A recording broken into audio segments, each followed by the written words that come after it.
Hi ನನ್ನ ಪ್ರೀತಿಯ ಸ್ನೇಹಿತರೆ, ಹೇಗಿದ್ದೀರಾ? ಇವತ್ತು ಸಿಂಪಲ್ ಆಗಿ ಬನಾನಾ ಫ್ರೈ ಮಾಡೋದು ಹೇಗೆ ಅಂತ ನೋಡೋಣ ಬನ್ನಿ. ಬೇಕಾಗುವ ಪದಾರ್ಥಗಳು: ಬಾಳೆಕಾಯಿ, ಧನಿಯಾ ಪುಡಿ, ಖಾರದ ಪುಡಿ, ಅರಿಶಿನ, ಗರಂ ಮಸಾಲ, ಉಪ್ಪು ಮತ್ತು ಎಣ್ಣೆ. ಇಲ್ಲಿ ಬಾಳೆಕಾಯಿ ನಾನು ರೌಂಡಕ್ಕೆ ತೆಳ್ಳಗೆ ಕಟ್ ಮಾಡ್ಕೊಂಡಿದ್ದೀನಿ, ಅದು ಫ್ರೈ ಆಗಬೇಕಲ್ವ ಅದಕ್ಕೇನೆ. ಇಲ್ಲಿ ಬಾಳೆಕಾಯಿ ಕಟ್ ಮಾಡಿದ ತಕ್ಷಣ ನೀರಿಗೆ ಹಾಕ್ಕೊಳ್ಳಿ, ಇಲ್ಲಾಂದರೆ ಕಪ್ಪಾಗ್ಬಿಡುತ್ತೆ.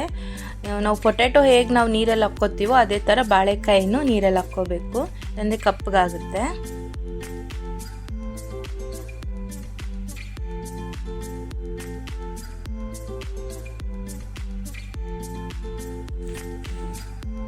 ಈಗ 2 ಸ್ಪೂನ್ ಎಣ್ಣೆ ಹಾಕ್ಕೋತಾ ಇದ್ದೀನಿ.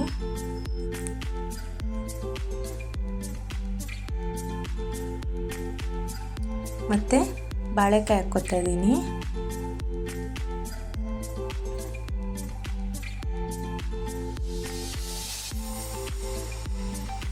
ಫ್ರೈ ಮಾಡ್ಕೊಳ್ಳೋಣ ಎಣ್ಣೆಲಿ ಚೆನ್ನಾಗಿ.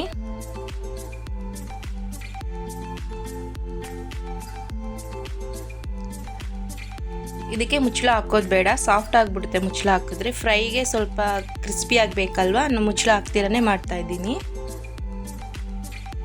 ಹಿಂಗೆ ತಿರ್ಸ್ಕೊತಾ ಇರೋಣ, ಸ್ವಲ್ಪ ಕ್ರಿಸ್ಪಿ ಆಗಿ ಬರುತ್ತೆ. ಮುಚ್ಚಳ ಮುಚ್ಚಿಬಿಟ್ರೆ ಅದು ಸಾಫ್ಟ್ ಆಗಿಬಿಡುತ್ತೆ, ಅದಕ್ಕೆ ಬೇಡ.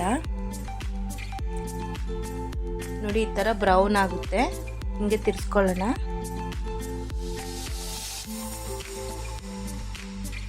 ರುಚಿಗೆ ತಕ್ಕಷ್ಟು ಉಪ್ಪು ಹಾಕ್ಕೊಳ್ಳೋಣ.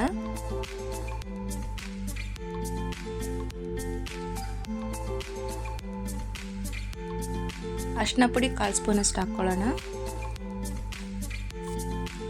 ಧನಿಯಾ ಪುಡಿ 1/4 ಸ್ಪೂನಷ್ಟು ಹಾಕ್ಕೊಳ್ಳೋಣ.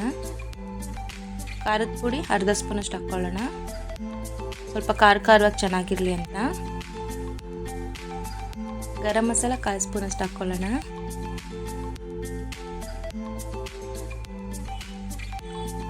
ಈಗ ಮಿಕ್ಸ್ ಮಾಡೋಣ ಚೆನ್ನಾಗಿ.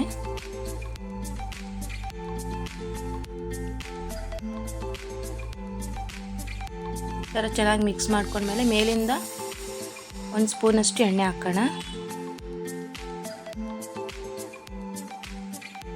ಚೆನ್ನಾಗಿ ಮಿಕ್ಸ್ ಮಾಡೋಣ. ಏನಕ್ಕೆ ಮೇಲಿಂದ ಎಣ್ಣೆ ಹಾಕಿದೆ ಅಂದರೆ ಸ್ವಲ್ಪ ಇನ್ನೂ ಕ್ರಿಸ್ಪಿಯಾಗಿ ಬರುತ್ತೆ, ಅದಕ್ಕೋಸ್ಕರ. ಚೆನ್ನಾಗಿ ಫುಲ್ಲು ಕ್ರಿಸ್ಪಿ ಆಗ್ತಾ ಇದೆ. ಬಿಸಿ ಬಿಸಿಯಾದ ಬನಾನಾ ಫ್ರೈ ರೆಡಿ ಆಗಿದೆ. ಖಂಡಿತ ಮನೇಲಿ ಟ್ರೈ ಮಾಡಿ, ನಿಮಗೂ ಇಷ್ಟ ಆಗುತ್ತೆ. ಇಷ್ಟ ಆಗಿದ್ರೆ ಲೈಕ್ ಮಾಡಿ, ಶೇರ್ ಮಾಡಿ, ಕಮೆಂಟ್ ಮಾಡಿ ಮತ್ತು ಸಬ್ಸ್ಕ್ರೈಬ್ ಮಾಡಿ. Thank you friends.